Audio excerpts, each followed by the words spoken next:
स्वागत है दोस्तों, एक बार फिर से आपके अपने चैनल पर और सभी का एक बार फिर लेटेस्ट अपडेट के साथ हार्दिक अभिनंदन करता हूं, बहुत बहुत स्वागत करता हूं।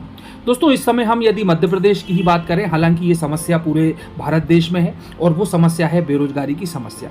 जी हाँ दोस्तों, बेरोजगारी की समस्या पढ़े लिखे और शिक्षित जो बेरोजगार युवक हैं उनके लिए निश्चित रूप से बहुत ही भयावह है और आने वाले समय में भारत देश की आर्थिक सामाजिक दशा को नेगेटिवली प्रभावित करने वाली है।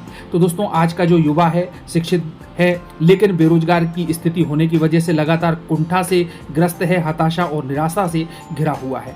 यदि हम दोस्तों कुछ नौकरियों की बात करें उदाहरण के रूप में, तो हम शिक्षक भर्ती को ही देखें कि 10 से 11 साल के बाद में नियुक्ति का इंतजार कर रहे थे लोग, तैयारी कर रहे थे, नौकरियां आई, लेकिन उसके बाद भी इतनी ढीली प्रक्रिया हुई कि 2018 से 2022 आ गया और अभी तक ये कंप्लीट नहीं हो पाई है। साथ में ही कोर्ट केसेस में अलग फंसी हुई है। उसके बाद हम पुलिस भर्ती की बात करें तो वह भी बार बार पोस्टपोन हो जाता है और काफ़ी कुछ धांधलियां देखने को मिलती हैं। शिक्षक भर्ती वर्ग 3 में भी काफ़ी कुछ घोटाले हमको देखने को मिले हैं। उसके बाद में और भी अन्य विभागों की बात करें हम तो वहाँ पर भी कई घोटालों से घिरी हुई इस प्रकार से दोस्तों जो नियुक्तियाँ निकलती हैं, अपॉइंटमेंट निकलते हैं, नौकरियाँ निकलती हैं, तो वह निश्चित रूप से बेरोजगार युवाओं में कुंठा और निराशा के भाव को पैदा करने वाली है।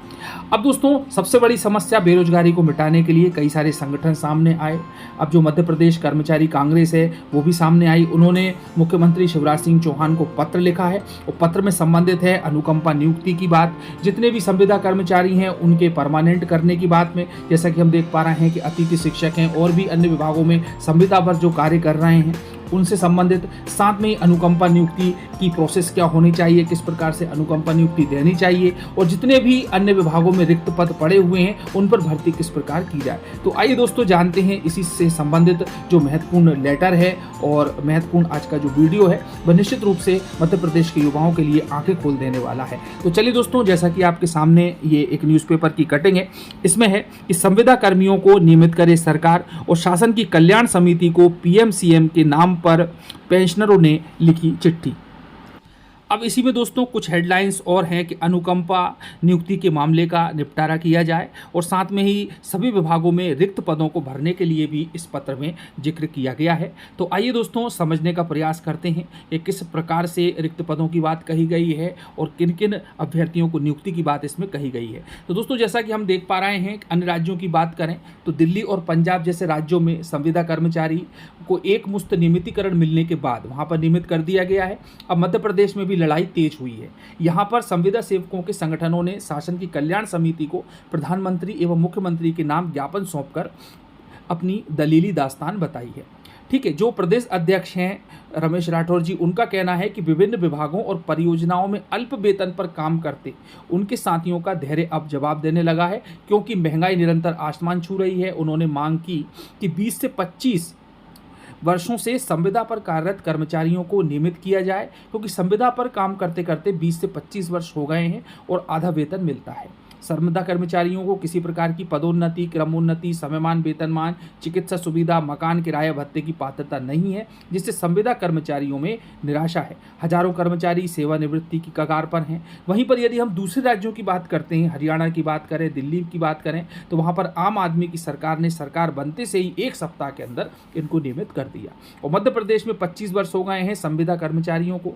मध्य प्रदेश संविदा कर्मचारी अधिकारी महासंघ के प्रदेश अध्यक्ष रमेश राठौर ने मुख्यमंत्री शिवराज सिंह चौहान से मांग की है कि जैसे जन अभियान परिषद के संविदा कर्मचारियों को, है ना, यहाँ पर रेगुलराइजेशन की बात की जा रही है कि किन किन पदों पर कार्यरत अभ्यर्थियों को जहाँ पर नियुक्ति दी गई है उनको नियमित किया गया है। गुरुजियों को, पंचायत कर्मियों को, शिक्षा कर्मियों को नियमित किया गया, दैनिक वेतन भोगियों को स्थायी कर्मी बनाया गया, वैसे ही संविदा कर्मचारियों को भी नियमित करते हुए समान कार्य और समान वेतन दिया जाए। तो दोस्तों, इस तरह की मांग यहाँ पर संविदा कर्मचारियों के लिए की गई है। उसके बाद में हम बात कर लेते हैं कि मध्य प्रदेश विद्युत मंडल पेंशनर, दोस्तों सभी विभागों की हम यहाँ पर बात कर रहे हैं। उसके अध्यक्ष एस.के. जायसवाल ने लंबित समस्याओं को लेकर पीएम को चिट्ठी लिखी। उन्होंने पत्र में उल्लेख किया कि प्रदेश में राज्य पुनर्गठन की धारा 49 के कारण बड़ा आर्थिक नुकसान हो रहा है। पेंशनरों को वर्तमान में मात्र 17% महंगाई भत्ता मिल रहा है, जबकि सरकार नियमित कर्मचारियों को 31% का भुगतान कर रही है। सरकार को नैसर्गिक न्याय करते हुए ये भेदभाव मिटाना चाहिए। तो दोस्तों, यहाँ पर पेंशनरों की बात की जा रही है और ये न्यूज़ सभी के काम की है, क्योंकि आगे आने वाले समय में इसी प्रकार की लड़ाई सबको लड़ना पड़ेगी, जो कि जॉब में आ जाएंगे उसके बाद। बाद भी। अब अनुकंपा नियुक्ति की बात कर लें दोस्तों, तो अनुकंपा नियुक्ति बहुत ही महत्वपूर्ण है। पूरा का पूरा परिवार उस पर डिपेंड करता है यदि किसी कर्मचारी की मृत्यु हो जाती है इत्यादि इत्यादि। तो वरिष्ठ कर्मचारी नेता अरुण त्रिवेदी भानु तिवारी ने सरकार से मांग की कि विभागों में सालों से लंबित अनुकंपा के प्रकरणों का समाधान किया जाए। उन्होंने बताया कि हर विभाग में अनुकंपा पाने के लिए दिवंगतों के आश्रित अधिकारियों के चक्कर काट रहे हैं, उन्हें न्याय नहीं मिल रहा है। उन्होंने कहा कि सरकार को इस विषय पर सहानुभूतिपूर्वक विचार करना चाहिए ताकि दिवंगतों के आश्रित समय से अनुकंपा नियुक्ति पा सकें। तो दोस्तों यहाँ पर हमने देखा कि संविदा कर्मचारियों की नियुक्ति की बात कर रही है, उनके नियमितीकरण की बात कर रही है, अनुकंपा के मामले निपटाए जाएं। तो इसका मतलब ये है कि इस समय जो मध्य प्रदेश की स्थिति है वाकई में बहुत ही निम्न स्तर पर पहुंच चुकी है। अब रिक्त पद सबसे बड़ी बात है दोस्तों, और ये जुड़ा हुआ है डायरेक्ट युवा बेरोजगार शिक्षित युवाओं से। तो मध्य प्रदेश कर्मचारी कांग्रेस ने विभागों में सालों से रिक्त पड़े पदों को भरने के लिए मुख्यमंत्री को पत्र लिखा है। संगठन के संरक्षक वीरेंद्र खोंगल एवं जिला अध्यक्ष सुरेंद्र निगम ने बताया कि एक और पद खाली होते जा रहे हैं, दूसरी ओर युवा उम्रदराज हो रहे हैं।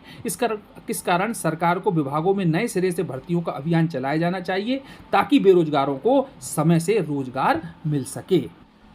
तो दोस्तों इस प्रकार से देखा जाए तो मध्य प्रदेश में जितने भी संगठन हैं कर्मचारियों से संबंधित, अब वो एकजुट होते हुए दिखाई दे रहे हैं और धीरे धीरे बेरोजगारी की दशा को हटाने के लिए, उसकी दशा को मिटाने के लिए, उसका निवारण करने के लिए एक साथ लामबंद हुए हैं। और अभी हमने देखा कि किस प्रकार से ओबीसी महासभा के द्वारा भी ओबीसी से के हितों की रक्षा के लिए लगातार आंदोलन किया जा रहा है। साथ में शिक्षक भर्ती के अभ्यर्थी भी लगातार आंदोलनरत हैं कि उनको भी नियुक्ति दी जाए। तो दोस्तों एक बहुत ही भयावह स्थिति है जॉब्स की, बड़ी ही दयनीय स्थिति है बेरोजगार युवाओं की, और निश्चित रूप से दोस्तों कुछ ना कुछ कल्याणकारी कदम जरूर उठाया जाएगा, ऐसी हम आशा करते हैं। मिलते हैं फिर से अगले वीडियो में। धन्यवाद। जय हिंद, जय भारत।